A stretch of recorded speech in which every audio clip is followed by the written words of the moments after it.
welcome to Informed Entrepreneur Magazine. My name is Mike Baumstark, and I'm an interviewer for the magazine. And today I'm interviewing Joe Normandy with the National Association for the Remodeling Industry in Washington, D.C. Welcome, Joe. Thank you for having me. Did I get that all That correct? was perfect. It's a mouthful for me. Let's just start out by you describing where you came from. What's your background and what brought you to this position with this association? It's great to be here. Thank you for making the phone call. From about 1978, when I was in college in Boston, I knew that I wanted to be involved in government relations. And through government relations, I allowed myself to evolve into the association management business, the not-for-profit industry. I was born with a very severe stutter, and the only way... It's gone. No, it's never gone. You work at it with every word. The only way I could work the issue is to take a chance and follow the guidance of a speech therapist and put me on stage to be an actor. And wow. she felt that knowing the words before I actually said them would minimize my stuttering. Wow. So beginning in the 4th grade, going all the way through the age of 25, I was doing a couple of shows a year. And through that training, I was able to rehearse the words in my brain before they come out of my mouth. Most of the time it works. Sometimes it does not. Wow.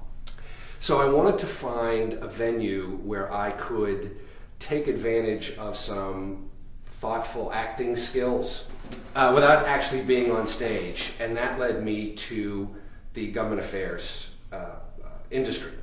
So I was at Suffolk University in Boston, directly behind the State House, doing well in the government department. And I noticed that a lot of other departments within the school had internships. So I approached the school to see if I could establish, as a junior in college, I approached the school to see if I could set up an internship program for lobbying. They didn't think that was a very good idea. Well, I do.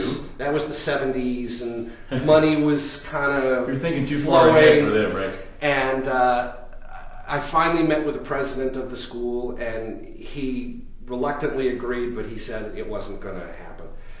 But if I went across to meet the Speaker of the House, maybe I could convince him to do it. And I did convince him to do it. Okay. And the school gave me the green light to go out and try and set up a series of internships. Wow. Which I did, and I got 6 internships.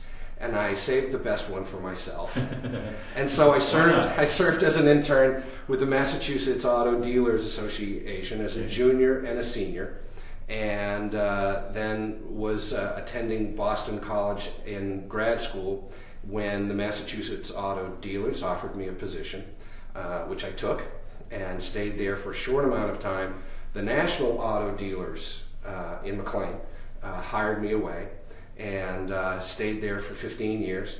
And after a series of lobbying efforts in Washington, I became more enamored with the administration of the not-for-profit industry, which never means you don't make money.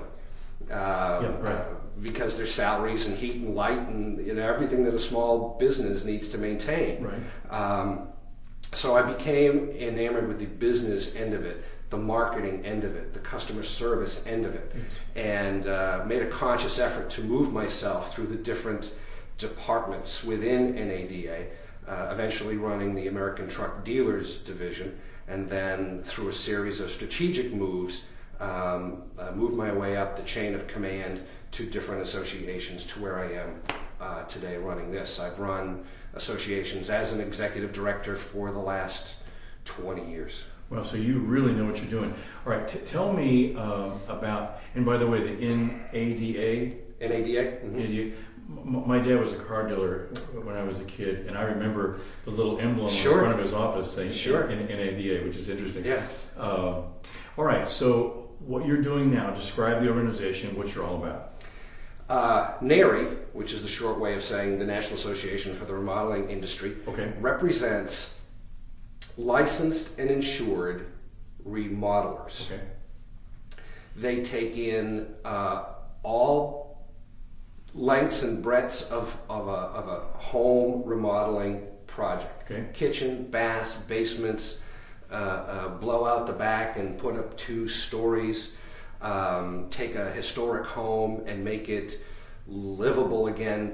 I've seen ruined shells from the 1820s be brought back to life by these guys.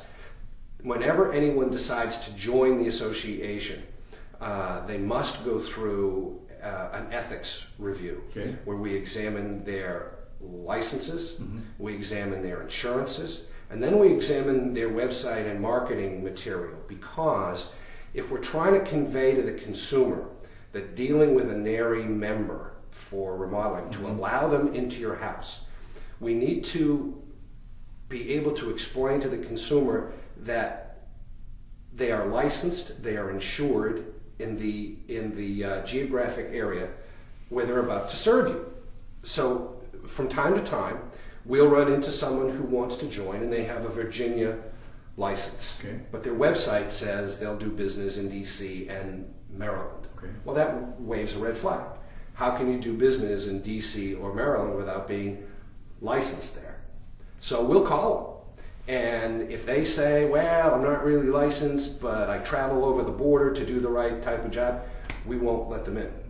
Yeah. We're trying to elevate the industry in the Metro DC area to separate ourselves from those contractors that have a pickup truck and a ladder and a magnetic sign on the side of their car, Yes. but they lack license and insurance. In this state, there are a lot of safeguards for the consumer if they are taken advantage of by a licensed and insured contractor. Okay. If they're taken advantage of by someone that lacks that, there's nothing that the consumer can do short of a suit. Right. So we're trying to elevate that process, and as such, we're now one of the largest in the country. We have by far the largest number of certified, tested and certified remodelers and remodeler staff in the country. This is a very active, very forward-thinking, very consumer-friendly organization. So these would be essentially small business owners who at various levels. It might be a guy, or it might be a guy with a bunch of crews, or what? Well, the economy has changed that dynamic some. We have some fairly good-sized companies. No one would be considered a big business. Okay. They're all considered small entrepreneurial businessmen. Most of them cut their teeth swinging a hammer, or their dad did, and they went to school to focus on marketing while their dad swung the hammer, and now they're taking over. I see. They most have employees. I mean, there are people working for them. Yeah, most of them do. There's an awful lot of subcontracting going on Yes. these days because of the economy. Right. It doesn't make sense to carry electricians and plumbers, etc. Yes. So framers. So it makes sense to sub those jobs out. Yes. And there's a lot of those subs that are available these days too, probably, right? There are. Yeah. There are. Unfortunately, a lot of them haven't been able to weather the storm, so they're gone. And I don't think they'll be back. They go back into jobs. They go back into telecommunications or doing rehab work within a company, a large firm. So they're gone. How many members of NARI? You said this is the Washington region. I mean, in NARI as a whole, how many people are involved with that? There are about 7,000 as a whole. Okay, and that's all over the country. How many regions are there? There are 52 really? regions. Okay. I'm in charge of a 50-mile circumference. Okay. And they're trying to get a chapter started in Annapolis, and they're trying to get a chapter off the ground in Frederick. No man's land seems to be Fredericksburg, because it's just south of us and just north of Richmond. Right. So our reach is pretty substantial, but by and large, our business tends to focus on everything from Montgomery County through DC, into Fairfax, some Loudon efforts. That seems to be our sweet spot. Right. Now, what does the association do for its members? And there's an annual fee or something to be a member, I'm sure. Yeah. When you join the association, it's based on gross sales, honor system. We have both remodelers and we have vendors that are members, whether it's Home Depot, Lowe's, T.W. Perry, Mid-South Supply, Barron's, Lumber down So the you've got street some here. big players as well as some small players. Well, we do. We have an awful lot of big players. We have small electrician firms, small plumbers, but they all want the same thing. And this is where I think entrepreneurs cross paths successfully. And that is, at the end of the day, my customers are my members. And we have 300 members. We get about 32 new members a year. Okay. We probably entertain 40 some odd requests to join. We have about 30 some odd actually do join each Pretty year. good. And so they are my customers. I need to provide them with member services that exceed what their dues are. Okay. And it's going to be different for every person. We just finished our Contractor of the Year awards and gave out 90 some odd awards for various projects throughout the DC area, Really? ranging from a kitchen under $50,000 all the way up through a whole house remodel over $1 million. Wow. I mean, every stop in between, green jobs, commercial, specialty. We had a guy commissioned by an unnamed embassy to create a door that is a solid metal door that he had to frame in wood to make it look like a door. Wow. But the parameters were it had to withstand the pressure of 3 men with their full weight bashing against the door for 45 minutes. Wow. So it's specialty Interesting. work. Yeah, it is. Yeah. But he was never told which embassy it was going to be for. But he created this beautiful door and then embedded it into cement, and away they went. Wow. So it all stops in between. Education, continuing ed is critical, especially in this Okay. area. Meetings are important. Awards are important. A magazine called Create is important. Facebook is important. All of those things that we do, that we put in place, are direct touches to my customers, the membership. The membership, in turn, takes those things and has a direct touch to the actual consumer. I'm on Facebook. I attend continuing ed. My men are certified in this.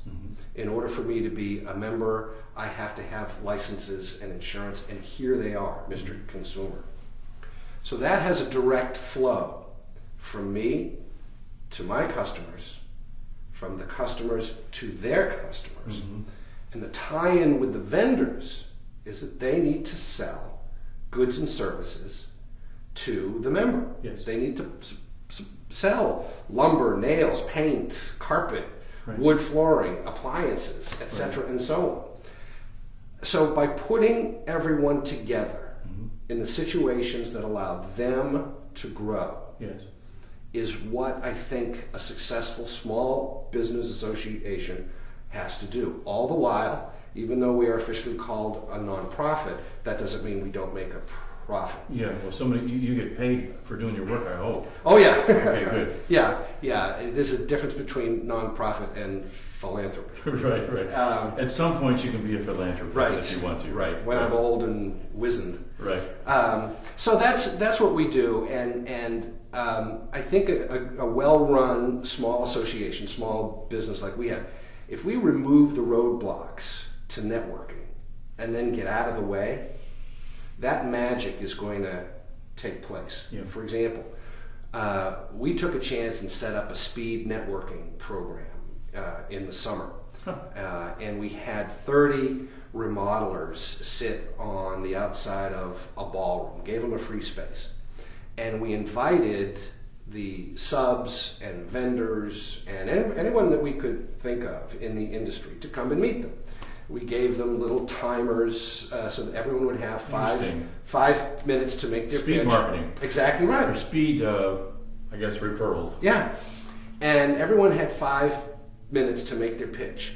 We expected 45 to 55 folks. We had 160. Wow.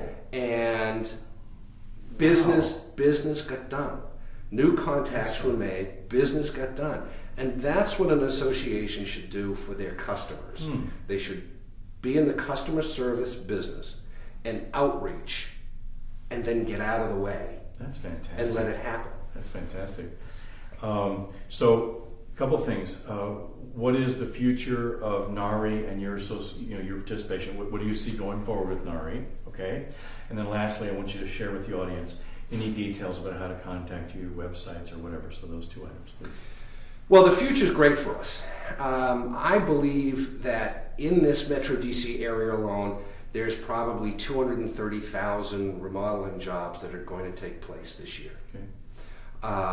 And if you have 300 members, there's a good chance that we're going to get a good piece of that action. The thing that I need to convey to the consumer is, if you're not dealing with a NARI contractor, with a NARI member, you need to take a step back and examine licenses and insurances and backgrounds and references that anyone and everyone is going to give you. You're going to let these people into your home. I've heard stories, bad stories. Everybody does. And unfortunately, they're true. Yeah. You have to do your due diligence when you're letting strangers into your home and you're cutting a check for 50, 60, 70,000 or up to $1 million for your new home. Right. So, it's interesting because NARI actually serves the consumer directly in that respect. I mean, if I did not know this, but if I was doing a remodeling now, I'd say, wait a minute, NARI is my checkpoint for these people. That's right. Because we do the background check before they become a member, and not everyone can pass that. And so we encourage professional remodelers to join, and we wave a flag that if you're not, don't bother to join. Right. But we need to do a better job in reaching the ultimate consumer and conveying that message to the consumer. At the end of the day, it's the consumer's money, it's the consumer's home. They make the decision, and I'm comfortable with that. I want to make sure that our guys are in there at least making a pitch. And if the difference is a couple of $1,000s, but you have someone with a vast array of experience with awards, is a NARI member, has customer service, has the back office going for them, it's probably worth a little bit extra to get what you want. Then bring in a stranger, give them a big deposit, have them tear up your house, and then be gone. I've just heard of this so many times. In summary, would you share with the audience the details about website, contact information, or details you'd like to learn about? The website is www.NARI.org.